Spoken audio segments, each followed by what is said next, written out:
Aproximar-se de Deus é uma necessidade minha e sua, de todo ser humano, seja qual for a nossa situação, nos momentos difíceis e nos momentos melhores da vida, precisamos nos aproximar de Deus. Ele precisa ser sempre o nosso centro de referência em todo momento. Assim, o povo de Deus já fazia muito antes de Jesus Cristo, no Velho Testamento. O livro de Salmos é sobre isto, sobre o povo de Deus se aproximando de Deus, séculos passados, a partir das realidades tão diferentes da vida que eles viveram, como eu e você também vivemos. Vamos hoje pensar no Salmo 150, aproximando-se de Deus, hoje olhando o Salmo 150. E antes, é o último salmo, antes de irmos ao Salmo 150, vamos recordar o menor dos salmos, 117, mas que expressa bem o tema, a mensagem do livro de Salmos. Vamos proclamar juntos este salmo, vamos ministrar uns aos outros este salmo em alta voz. Leiamos: louvem o Senhor todas as nações, exaltem-no todos os povos, porque imenso é o seu amor leal por nós, e a fidelidade do Senhor dura para sempre. Aleluia. Agora o salmo, então, para a nossa reflexão, para a bênção do seu coração, Salmo 150, vamos ouvir a palavra do Senhor, vamos receber a palavra do Senhor. Escancare seu coração para a palavra agora. Salmo 150, diz assim a palavra: Aleluia!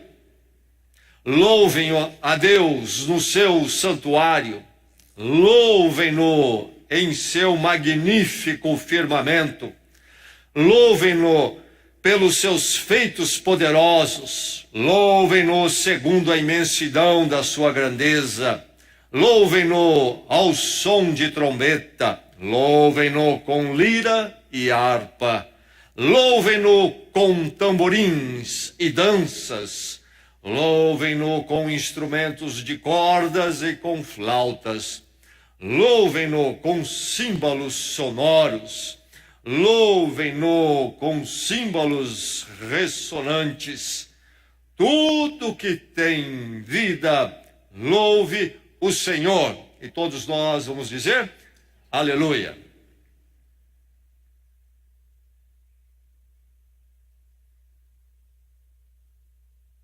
Uma pergunta que vem à minha mente: quando chega a nossa época de carnaval,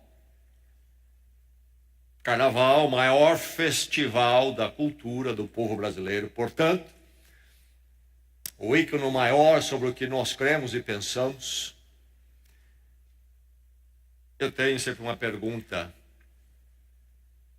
a quem é toda esta manifestação? Para quem? Tudo que nós fazemos é para algo ou para alguém. Nós poderemos trabalhar uma série de razões, explicações, e na nossa perspectiva de que o mundo não é apenas físico, mas espiritual, e que inclui então, inclusive, a ação do maligno chamado diabo. Podemos, inclusive, fechar a questão que, no final das contas, as muitas explicações se resumem que tudo é endereçado ao diabo. Mas não creio que as pessoas que celebram o carnaval estão pensando nessa direção. E creio que para nós, ao lermos este salmo didático, pensarmos nas razões e motivações mais imediatas pelas quais as pessoas fazem o que fazem no carnaval, as suas festas, as suas celebrações. E aí você pode então trabalhar algumas coisas que motivam as pessoas a se entregarem com tanto entusiasmo, com tanta vibração à celebração carnavalesca. Você consegue pensar?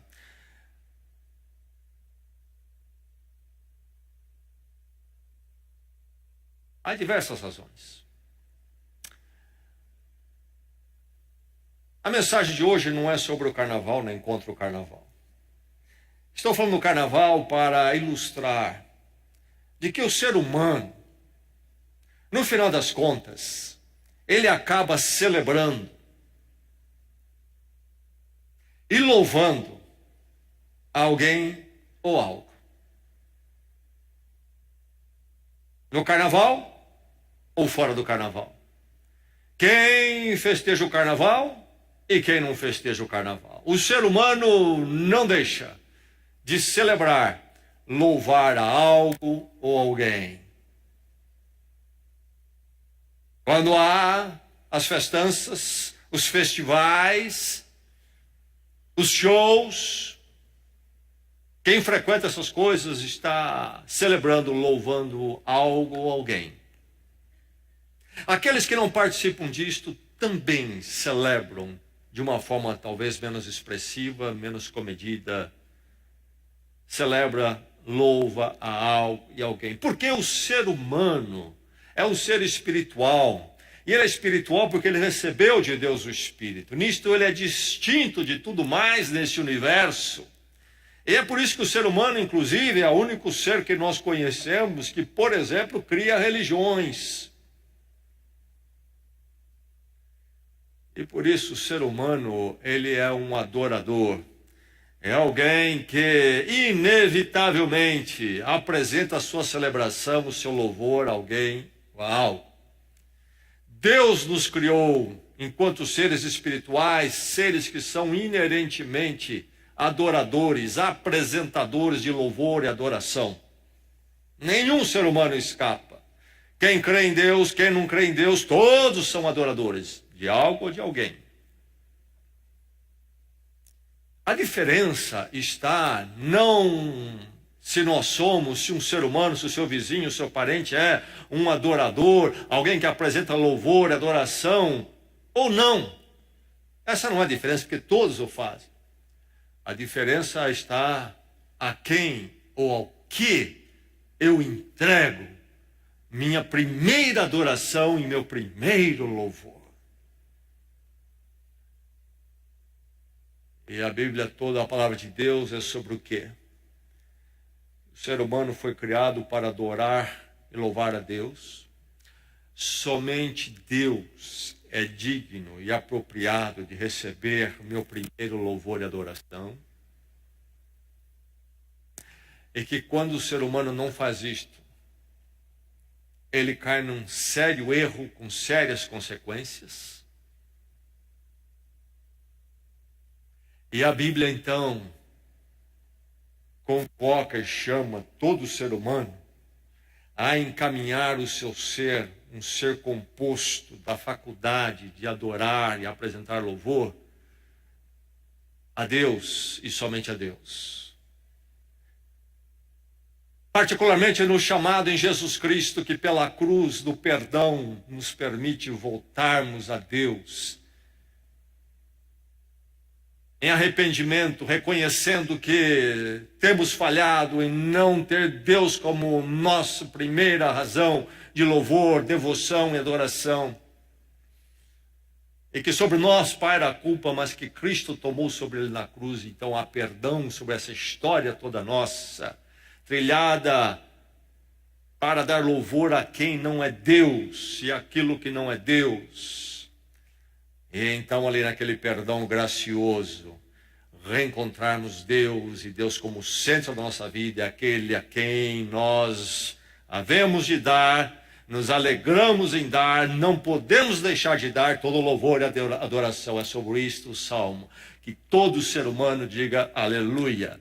O Salmo 117, eu tenho dito sempre, pequenino salmo, menor dos salmos, que nós lemos juntos primeiramente nesta noite.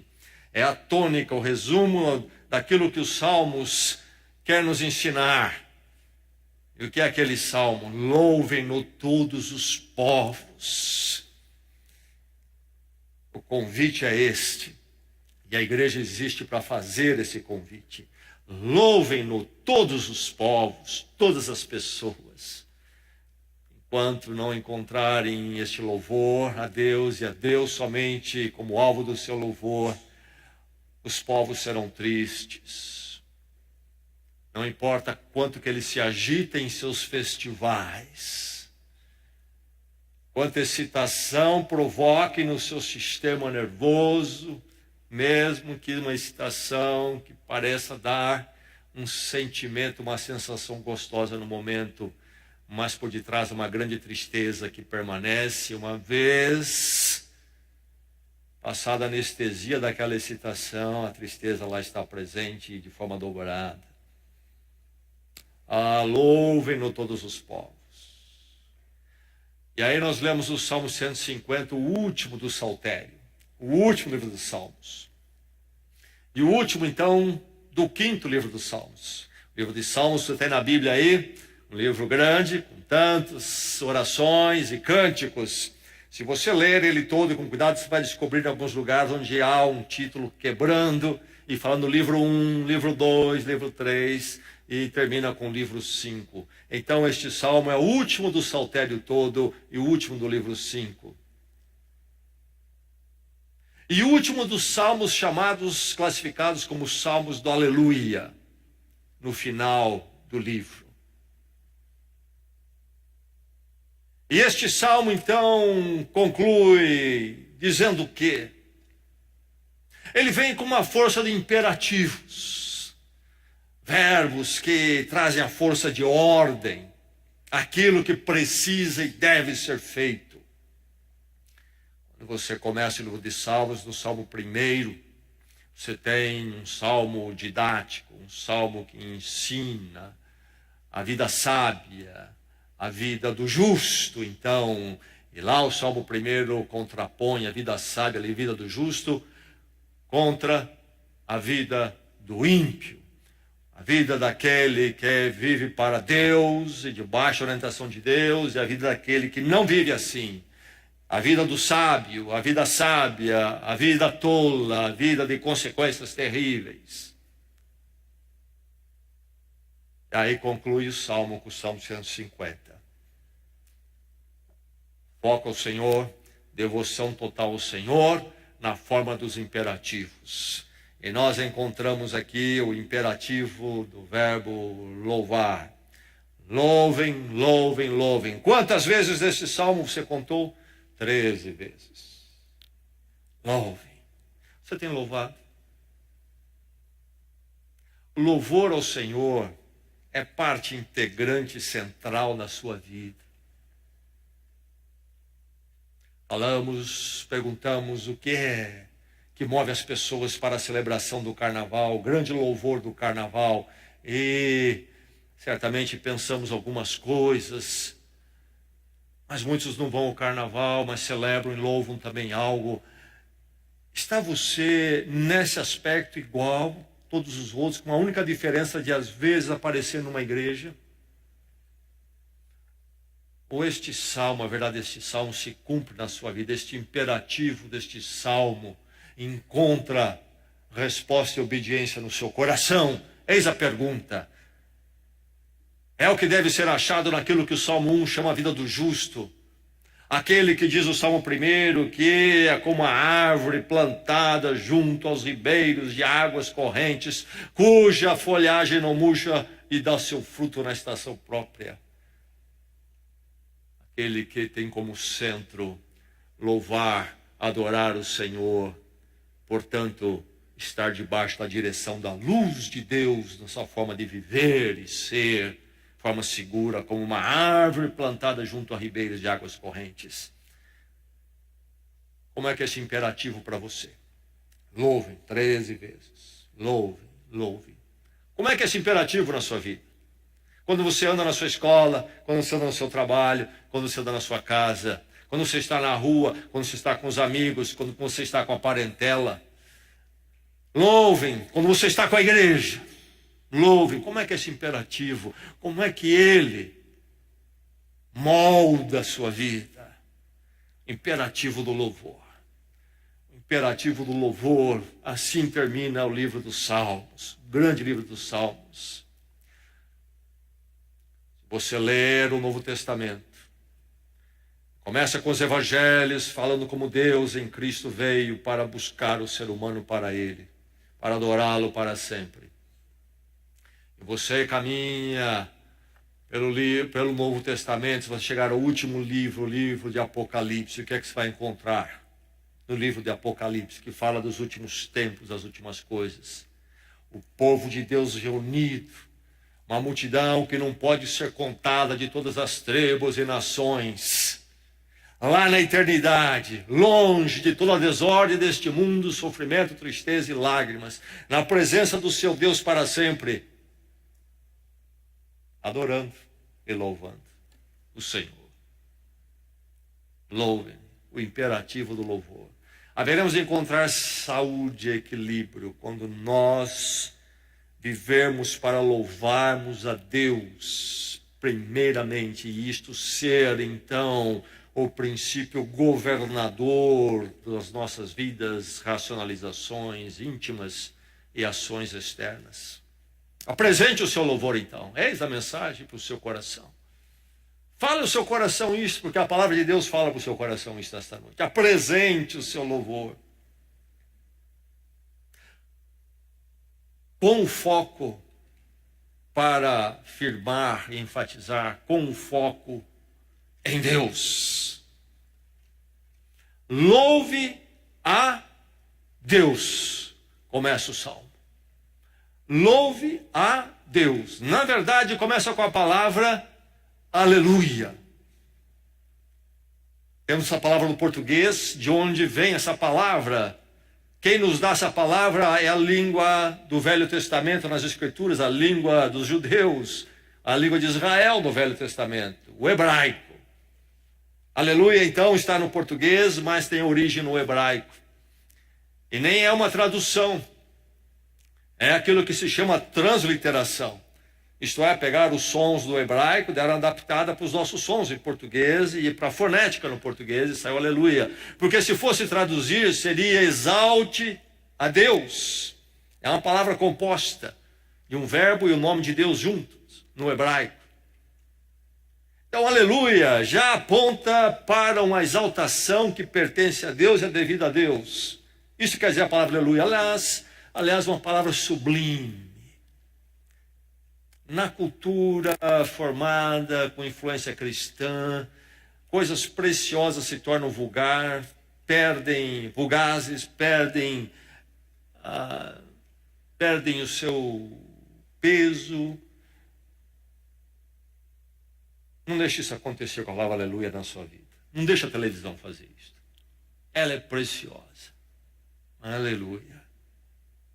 Exaltado seja Deus.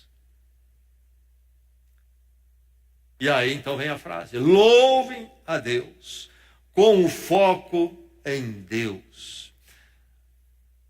Este salmo fala do louvor a Deus que deve acontecer na minha vida individual. Ele contempla isso na minha individualidade, na minha devoção particular, quando eu então faço a minha oração, leio as Escrituras, levo a Deus a minha vida. Mas este salmo fala bastante sobre o louvor devido a Deus na minha vida, junto com o povo de Deus, na devoção pública do povo de Deus. Apresente o seu louvor com foco em Deus. Muitas vezes pergunto a mim: será que o povo de Deus se encontra com essa consciência? Será que eles têm o foco em Deus? Nos nossos dias, há uma movimentação enorme de encontros do chamado povo de Deus, Igreja de Deus, no mundo chamado evangélico. E eu tenho para mim a convicção que na maior parte deles, o foco não é Deus, o louvor não é a Deus. Primeiramente, vamos lembrar que o culto, o louvor do povo de Deus não é para você, nem é sobre você, nem sobre mim. Vejo certas colocações com relação ao culto, quando a igreja se reúne para adorar e cultuar, que me preocupa. As pessoas pensam que é uma questão delas. O que acontece aqui é voltado para elas. Nada que acontece aqui é para o ser humano, nem menos para você. O jeito, a forma. Tudo é feito pensando em Deus e no povo de Deus todo reunido para cultuá-lo e adorá-lo. E a nossa luta nesta igreja em particular, entendendo isto de forma muito consciente, é um esforço enorme para que nós tenhamos todo um comportamento que motive quem quer que aqui esteja, foque em Deus e somente em Deus. Não queremos artistas evangélicos. O foco não é neles. Aberração, nós temos hoje tietagem evangélica. Onde chegamos? Louvem a Deus. Nomes.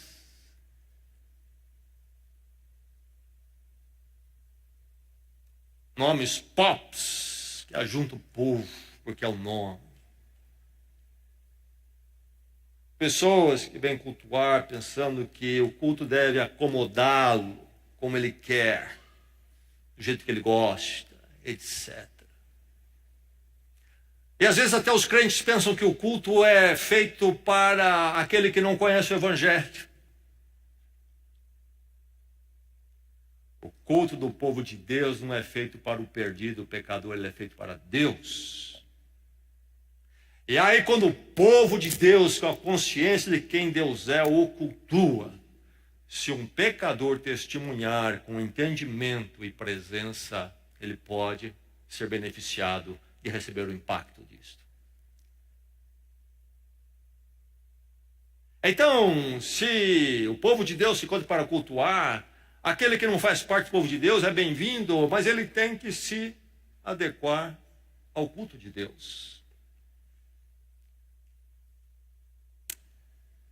Louvem a Deus. Se um dia você precisar procurar um grupo para louvar a Deus, pergunte ao você estar ali, é Deus o foco aqui deste louvor? Cultos voltados para produzir comichão nas pessoas. A preocupação está com o ser humano, no ser humano e não em Deus. Precisamos de um culto um pouco mais descontraído, precisamos de um culto com um pouco mais de criatividade, para ficar mais interessante, um pouco de entretenimento. Nós podemos usar toda a arte, segundo este salmo, para cultuar a Deus, mas nunca nosso prazer e alegria, nosso foco deve estar nessas coisas. Mas devemos estar consumidos pelo prazer, pela grandeza de Deus.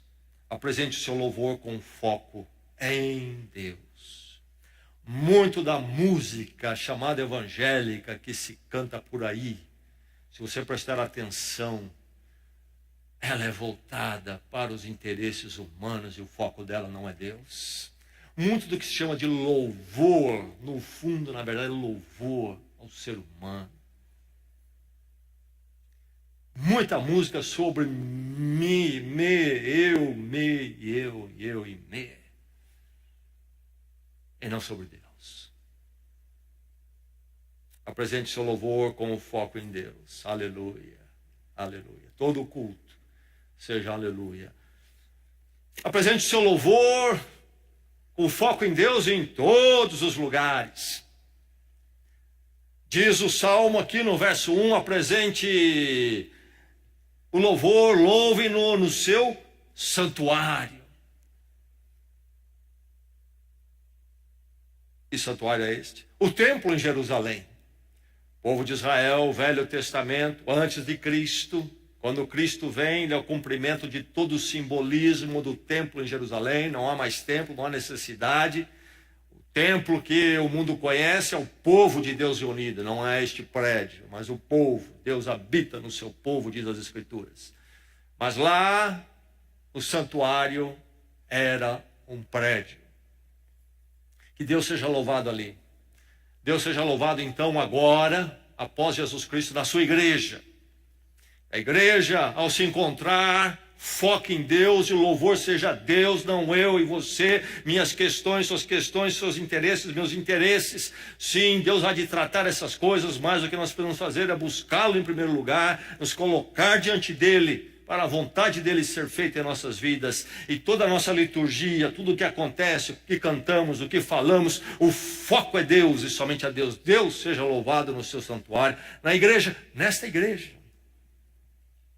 Que jamais deixemos de nos encontrar para louvar a Deus e somente a Deus, e que Deus nos livre de começarmos a nos preocupar com outras coisas do nosso culto.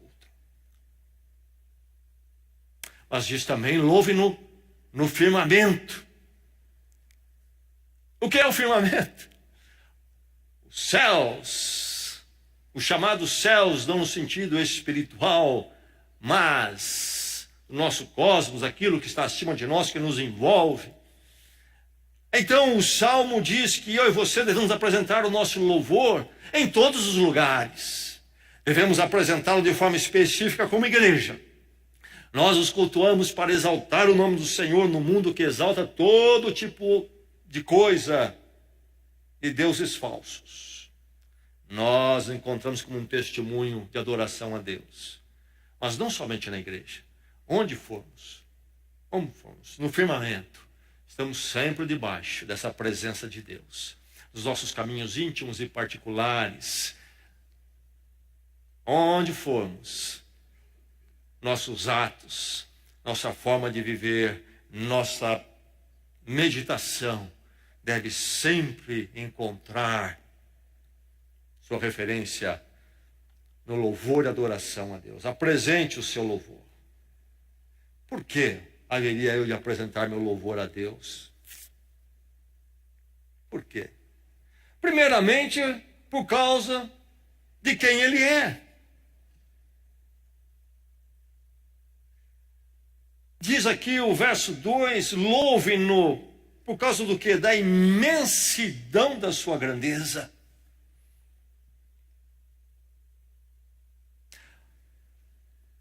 A maior tolice humana foi ele pensar e continuar pensando que ele é maior que Deus. E ser humano louvando o ser humano. Ou até dando status a coisas como se fosse de uma grandeza imensa. Somente Deus é grande. Por isso nós o louvamos. Quem é comparável ao Senhor? Quem é como Ele? Então louve o Senhor pelo que Deus é, mas também pelo que Ele faz. E como Deus faz, louvado seja Ele por isto. Você conhece a ação de Deus na história da sua vida? Você conhece a ação de Deus na história da humanidade, do povo dele? Deus faz. Deus criou. Deus criou e somente Ele criou. Mas para encurtar a história sobre o que Ele faz, tremenda história, a história da salvação através dos séculos. Deus fez algo na pessoa de Jesus Cristo. Que coisa maravilhosa, que obra. Quando Ele vem, estamos aí perto da celebração do Natal, Deus veio, mas veio para a cruz, para que na cruz pudéssemos reencontrá-lo, encontrar o centro das nossas vidas, o equilíbrio e a esperança eterna. O que Deus faz? Deus tem feito obras tremendas. Mas o que é que Deus tem feito na sua vida? Particularmente, Deus em Cristo chegou um dia na sua vida. O que aconteceu na sua vida? O que é que Ele tem feito na sua vida em Cristo? Há muito que louvar, sim. Quem conhece esse Deus sabe. A glória de Deus é incomparável. Não há glória humana que seja suficiente para ser comparada a Ele. Apresente seu louvor pelo que Deus é e o que Deus faz. Nunca perca essa lucidez, essas duas razões para louvar. Cuidado, o mundo confunde rapidamente isto. O mundo convida você a distorcer isto e abandonar esta lucidez. Quem é Deus e o que Ele faz? Mantenha isso muito vívido. Apresente o seu louvor. Apresente seu louvor, inclusive pela música, segundo este salmo. A música. A música é comum à humanidade toda. Deus deu à humanidade. Mas Deus deu à humanidade algo que deve falar dele. A música deve ser somente sobre Deus? Não, não. Nós temos nas Escrituras música que não é primeiramente sobre Deus. Mas a música do culto é sobre Deus e somente sobre Deus. E a música que não é para fins ou tem o tema da fé, elas também falam de Deus. A música é esse esforço em poesia, na letra e na harmonia da melodia de perseguir um ápice. E quando a música romântica canta o amor romântico, está em busca de um ideal de amor que nunca será encontrado na esposa e no marido. Poderá encontrar na esposa e marido um reflexo, porque este amor perseguido pelas letras românticas somente se realiza em Deus.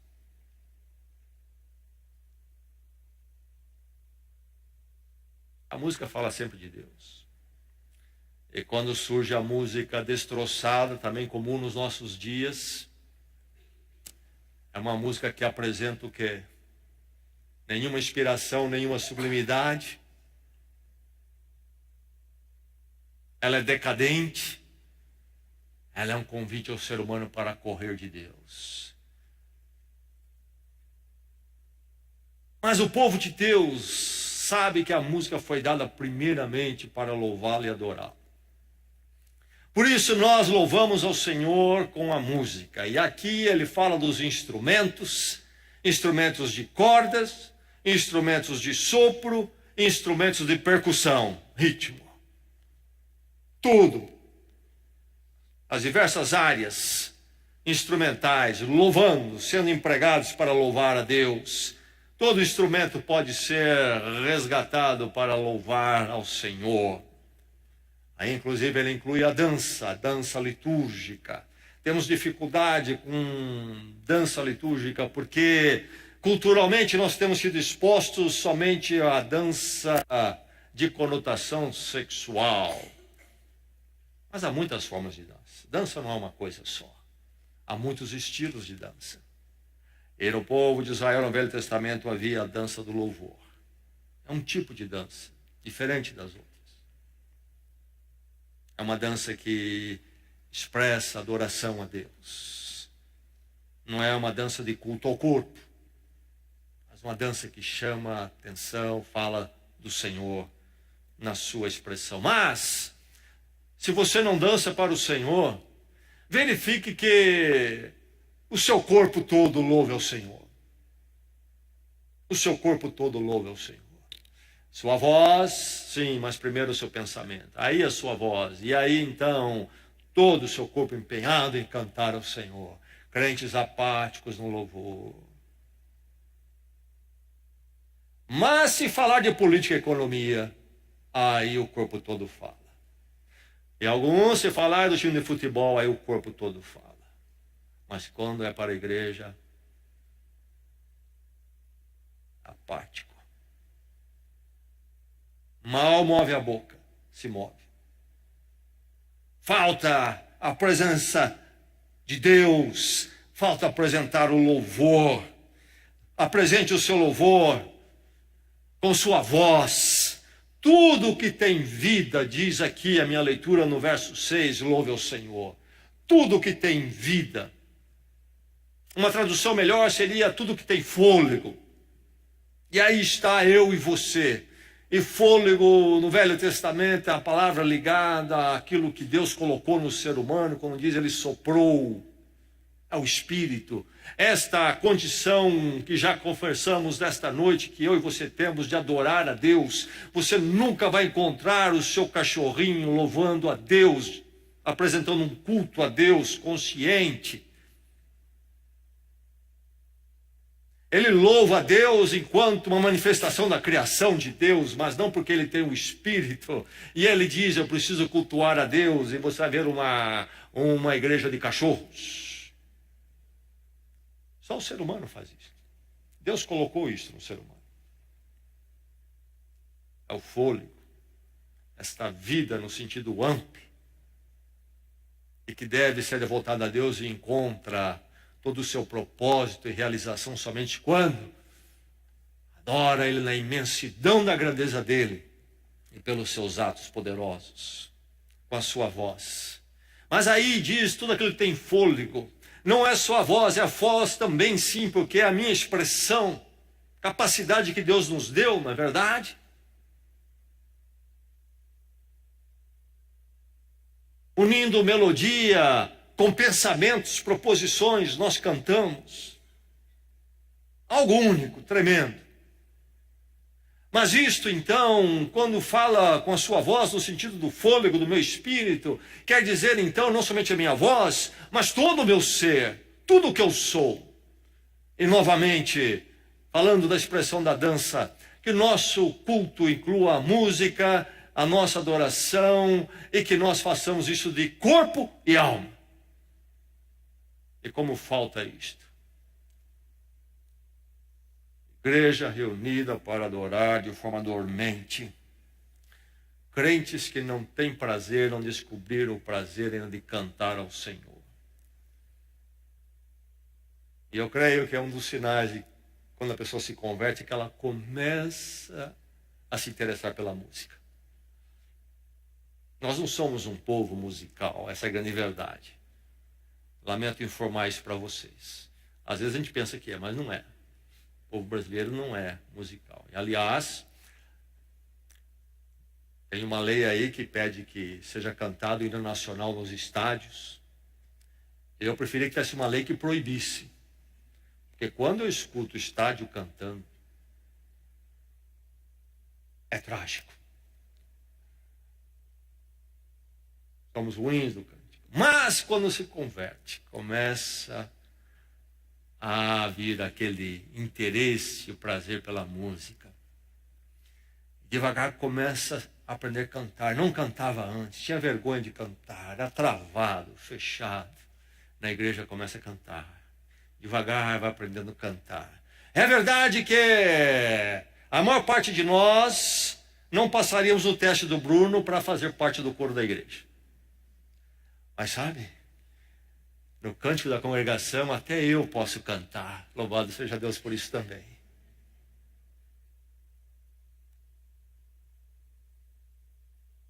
Às vezes eu escuto alguns cantando perto de mim, eu penso, como a graça de Deus é grande. Aceita esse louvor também. Mas é o povo dele cantando. Crentes precisam cantar com a mente, com a alma, com a voz, com o corpo. Você já viu no carnaval o pessoal pulando na avenida, no sambódromo?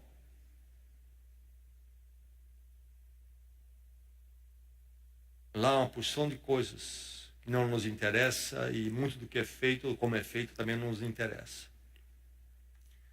Mas, se nós vibramos